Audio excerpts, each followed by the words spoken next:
અરે વાહ મિત્રો, કેમ છો તમે બધા? આજે 2 ડિસેમ્બર 2025 ઠંડીની લહેર ચાલી રહી છે નહીં? અને ઠંડીમાં ચા કે કોફી પીતા પીતા આપણે વાત કરીએ એક એવા પવિત્ર માસ વિશે જેને ભગવાન કૃષ્ણે પોતાનું સ્વરૂપ કહ્યું છે. હા, તમે સાચા ગણ્યા. આપણી વાત છે માગસર માસની. મને યાદ છે, મારા બાળપણમાં નાનપણીમાં માં કહેતી કે બેટા માગસર આવ્યો તો ઘરમાં ભગવાન આવ્યા. અને તેમની આ વાતમાં કેટલો સત્ય છે તમને ખબર છે? ભગવદ્ ગીતામાં શ્લોક છે, માસાનામ માર્ગશીર્ષોહમ નક્ષત્રાણામ તથા ભુજિત, એટલે કે માસોમાં હું માર્ગશીર્ષ માગસર છું. આ માસને અગ્રહયણ, આઘણ કે માર્ગશીર્ષ પણ કહેવામાં આવે છે. ગ્રેગોરિયન કેલેન્ડરમાં આ માસ સામાન્ય રીતે નવેમ્બરથી ડિસેમ્બર સુધી ચાલે છે. 2025માં આ માસની શરૂઆત 6 નવેમ્બરે થઈ અને 4 ડિસેમ્બરે સમાપ્ત થશે. આજે આપણે એવી વાત કરીશું કે તમારું મન ભગવાન તરફ ખેંચાઈ જાય. માગસર માસ વિષ્ણુ અને કૃષ્ણની ભક્તિનો માસ છે, જે આધ્યાત્મિક શુદ્ધિકરણ, પૂર્વજોની શાંતિ અને સમૃદ્ધિનું પ્રતીક છે. તમે ક્યારે વિચાર્યું છે કે આખા વર્ષમાં એક માસ કેમ એટલો ખાસ બને? ચાલો આજે તેની વાત કરીએ, જાણે આપણે 4 યાર મિત્રો બેઠા હોઈએ અને ધર્મની વાતો કરીએ. જો તમને આ વિડીયો પસંદ આવે તો લાઇક કરજો, સબસ્ક્રાઇબ કરજો અને બેલ આઇકોન દબાવજો, જેથી આવા વધુ વિડીયો તમારા મોબાઈલ પર આવે. ચાલો શરૂ કરીએ. તમારી પાસે ચા તો તૈયાર છે ને? આજે પ્રથમ વાત કરીએ કે માગસર માસ કેમ એટલો પવિત્ર છે. હિન્દુ કેલેન્ડરમાં આ 9મો માસ છે, જે વૈદિક કાળથી જ નવા વર્ષની શરૂઆત તરીકે માનવામાં આવે છે. સ્કંદ પુરાણમાં ભગવાન કહે છે, માર્ગશીર્ષોધિકસ તસ્માત સર્વદા ચ મમ પ્રિયઃ, એટલે કે માર્ગશીર્ષ માસ મારા માટે બધા માસો કરતાં વધુ પ્રિય છે. આ માસમાં કરેલી ભક્તિ, વ્રત અને દાનનું પુણ્ય અનંત ગુણ વધે છે. અહીં તમને એક વાત કહું, મારા એક મિત્રને યાદ છે, તે ખૂબ તણાવમાં હતો. નોકરીની ચિંતા, પરિવારની મુશ્કેલીઓ. તેમણે માગસરમાં ફક્ત એકવાર વ્રત રાખ્યું અને ગીતા વાંચી. અને જાણો, તેનું જીવન કેવી રીતે બદલાયું? આજે તે ખુશહાલ છે. તમારું જીવનમાં કોઈ તણાવ છે? તો આ માસ તમારા માટે જ છે. આ માસ સત્યયુગની શરૂઆત સાથે જોડાયેલો છે, જ્યાં સત્ય, ધર્મ અને શુદ્ધિની ઉર્જા વહેંચાય છે. જ્યારે કર્તક માસ શાંતિ અને ભક્તિનો હોય, ત્યારે માગસર માસ સમૃદ્ધિ અને જાગૃતિનો છે. રાહુ દોષ કે પિતૃદોષથી પીડાતા લોકો માટે આ માસ ખાસ છે, કારણ કે અહીં પિતરોની તર્પણ કરવાથી તેઓને મોક્ષ મળે છે અને વંશમાં શાંતિ આવે છે. આથી માગસર માસમાં શું ખાસ છે? ચાલો તેના મુખ્ય તહેવારો અને વ્રતો વિશે વાત કરીએ, જાણે આપણે ઘરમાં બેઠા તહેવારની વાતો કરીએ. 1. મુખ્ય તહેવારો અને તેમનું મહત્વ. માગસર માસ તહેવારોનો ખજાનો છે. ચાલો એક એક કરીને વાત કરીએ અને તમે કોમેન્ટમાં જણાવજો કે તમારા ઘરમાં આ તહેવાર કેવી રીતે મનાવાય છે. ગીતા જયંતી 12મી માગસર. આ દિવસે ભગવાન કૃષ્ણે અર્જુનને ભગવદ્ ગીતાનો ઉપદેશ આપ્યો હતો. કલ્પના કરો, કુરુક્ષેત્રના યુદ્ધક્ષેત્ર પર કૃષ્ણ અર્જુનને કહે છે, અર્જુન, તારું કર્તવ્ય કર, ભય છોડ. આ તહેવાર જ્ઞાન, કર્મ અને ભક્તિનું પ્રતીક છે. ઘરે ગીતા પાઠ કરો, કીર્તન કરો અને કૃષ્ણની મૂર્તિની પૂજા કરો.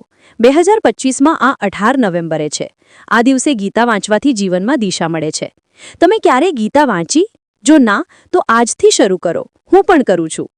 વિવાહ પંચમી 5મી માગસર. રામ અને સીતાના વિવાહની યાદમાં. રામાયણમાં વિશ્વામિત્રજી રામને કહે છે, બેટા, આ માસમાં લગ્ન કરજે, સુખ મળશે. ઘરે લગ્નનું સિમ્યુલેટેડ વિવાહ કરો. મંદિરોમાં વિશેષ પૂજા થાય છે. આ તહેવાર દંપત્તાના સુખ સમૃદ્ધિ માટે છે. 2025માં 11 નવેમ્બરે. મારા ઘરમાં તો આ દિવસે મીઠાઈઓ બને છે. તમારા ઘરમાં? ઉત્પન્ન એકાદશી 11મી માગસર. વિષ્ણુજીની પ્રથમ એકાદશી. આથી વર્ષભરની એકાદશી વ્રતોની શરૂઆત થાય છે. ઉપવાસ કરીને વિષ્ણુની પૂજા કરો, તેનાથી પાપો નાશ થાય છે. કથા છે કે એક રાજાએ આ વ્રત રાખ્યું તો તેનું રાજ્ય સમૃદ્ધ બન્યું. મોક્ષદા એકાદશી 11મી કૃષ્ણ પક્ષે. મોક્ષનો દિવસ. પિતરોને તર્પણ કરવાથી તેઓને મુક્તિ મળે છે. 2025માં 28 નવેમ્બરે. તમારા પૂર્વજોની વાત કરતાં કરતાં આંખો ભીની થઈ જાય છે નહીં? દત્તાત્રેય જયંતી. બ્રહ્મા, વિષ્ણુ અને મહેશના અવતાર દત્તાત્રેયનો જન્મદિવસ. તેમની પૂજાથી ત્રિગુણાત્મક શક્તિ મળે છે. એકવાર મેં તેમની આરતી કરી તો મનને એવી શાંતિ મળી. અન્નપૂર્ણા જયંતી. અન્નપૂર્ણા માતાની પૂજા ભૂખમરી દૂર કરવા અને અન્નની પ્રાપ્તિ માટે. આ દિવસે ઘરમાં અન્નનું દાન કરો, ખાસ કરીને ગરીબોને. કાળભૈરવ જયંતી શિવના ઉગ્ર રૂપનો જન્મ, નકારાત્મકતા નાશ કરવા માટે. આ દિવસે ભૈરવજીને તેલ અને દૂધ ચઢાવો, ભૂતપ્રેતના ભયથી મુક્તિ મળે છે. આ તહેવારોમાં મંદિરોમાં ભીડ ઉમટે છે, નદીઓમાં સ્નાન થાય છે અને ભજન કીર્તનનું ધ્વનિ ગુંજર ગુંજે છે. તમને કયો તહેવાર સૌથી વધુ ગમે છે? કોમેન્ટ કરજો. 2. વ્રતો અને તેમના લાભ. હવે વાત કરીએ વ્રતોની. માગસર માસ વ્રતોનો માસ છે. મને કહો, તમે ક્યારેય વ્રત રાખ્યું? તેની શક્તિ કેવી લાગે છે? મુખ્ય વ્રત છે માગસર ગુરુવાર વ્રત. દર ગુરુવારે લક્ષ્મીજીની પૂજા કરીને ઉપવાસ રાખો. આ વ્રતથી આયુ, ધન અને સમૃદ્ધિ મળે છે. અડચણો દૂર થાય છે.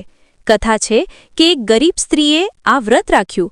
તે દરરોજ લક્ષ્મીજીને કહેતી, માતા, મને મદદ કરો, અને તેનું જીવન બદલાઈ ગયું. લક્ષ્મીજી પ્રસન્ન થઈને તેને ધન આપ્યું.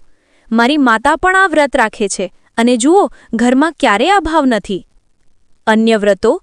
એક ભોજન વ્રત. દિવસમાં એક વખત જમવું. મહાભારત અનુસાર આથી રોગો દૂર થાય, પાપો નાશ થાય અને ધન ધાન્ય મળે. એક વખત મેં પ્રયાસ કર્યો. પહેલા દિવસે તો ભૂખ લાગી, પણ બીજા દિવસે મનને શાંતિ મળી. એકાદશી વ્રતો. નિયમિત ઉપવાસથી ઇન્દ્ર, બ્રહ્મા, સૂર્ય વગેરે દેવતાઓ પ્રસન્ન થાય. તમે કેટલા દિવસ વ્રત રાખી શકો? પૂર્ણિમા અને અમાવસ્યા. 2025માં પૂર્ણિમા 27 ડિસેમ્બરે અને અમાવસ્યા 12 ડિસેમ્બરે. આ દિવસે તર્પણ અને દાન કરો, પિતૃને મોક્ષ મળે. મારા દાદા કહેતા કે આ દિવસે પિતૃ આવે છે, તેમને યાદ કરજે. આ વ્રતો રાખવાથી જીવનમાં શાંતિ, સ્વાસ્થ્ય અને પ્રગતિ આવે છે. તમારા માટે કયું વ્રત સરળ છે? 3. રોજિંદા રીતરિવાજો અને પ્રથાઓ. હવે વાત કરીએ રોજિંદા રીતરિવાજોની. આ તો એવા છે કે તમે ઘરમાં જ અપનાવી શકો. માગસર માસમાં રોજના કાર્યો પણ પવિત્ર છે. પ્રાતઃકાલીન સ્નાન. સૂર્યોદય પહેલાં નદી, ગંગા, યમુનામાં સ્નાન કરો અથવા ઘરે તુલસીપાન અને ગંગાજળથી. મંત્ર છે ઓમ નમો ભગવતે નારાયણાય. સ્કંદ પુરાણ કહે છે કે આથી ભગવાન પુત્ર જેવું વરદાન આપે. મારા અનુભવમાં આ સ્નાનથી દિવસ બધો સારો જાય છે. તુલસી પૂજા. દરરોજ સવારે તુલસીને પાણી અને પ્રદક્ષિણા આપો. તેનાથી માનસિક શાંતિ મળે.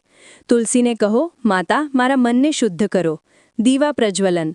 સાંજે તુલસી પાસે દીવા બાળો. અજ્ઞાન દૂર થાય. આ દીવાની જ્યોત જેવું તમારું જ્ઞાન પણ ઉજળાય. દાન. અન્ન, વસ્ત્ર, તલ, ગોળનું દાન. શિવપુરાણ કહે છે કે આથી બધી કામનાઓ પૂરી થાય. એક વખત મેં અન્નદાન કર્યું અને તરત જ મને નવી તક મળી. જપ અને ધ્યાન. વિષ્ણુ સહસ્ત્રનામ અથવા ગીતા પાઠ કરો. મેડિટેશનથી આંતરિક શાંતિ મળે. રાત્રિ 10 મિનિટ જપ કરો. જુઓ ઊંઘ કેવી આવે છે. આ રીતો અપનાવવાથી કર્મફળ શુદ્ધ થાય અને જીવનમાં પ્રગતિ આવે. તમે કયો રીતરિવાજ અપનાવશો? 4. માગશર માસની કેટલીક રસપ્રદ કથાઓ. ચાલો હવે વાત કરીએ કથાઓની, કારણ કે કથા વિના ધર્મની વાત અધૂરી છે. આ કથાઓ સાંભળી લે તમારું મન ભગવાન તરફ ખેંચાઈ જશે. રામ સીતા વિવાહ. માગશર શુક્લ પંચમીએ રામ અને સીતાનું લગ્ન થયું. કલ્પના કરો, જનકપુરીમાં રામ કહે છે, સીતા, તું મારી આજીવન સાથી છે. આ કથા દંપત્ય સુખનું પ્રતીક છે. આજે પણ ઘણા લગ્ન આ માસમાં થાય છે. મિત્રો, આજની આ વાતચીત કેવી લાગી? માગસર માસ આધ્યાત્મિક જાગૃતિ, પિતર શાંતિ અને સમૃદ્ધિનો મહિનો છે. આ માસમાં ભક્તિ કરો, વ્રત રાખો અને જીવનને નવી દિશા આપો. જો તમે આ માસમાં કોઈ વ્રત રાખ્યું હોય અથવા કોઈ કથા શેર કરવી હોય તો કમેન્ટમાં જણાવજો. હું વાંચીશ અને રિપ્લાય કરીશ. આ વિડીયોને શેર કરો જેથી વધુ લોકોને આ જ્ઞાન મળે. નમસ્કાર. જય શ્રી કૃષ્ણ. આગળના વિડીયોમાં મળીશું. તમારી ચા પૂરી થઈ ના? હસો અને ખુશ રહો. બાય.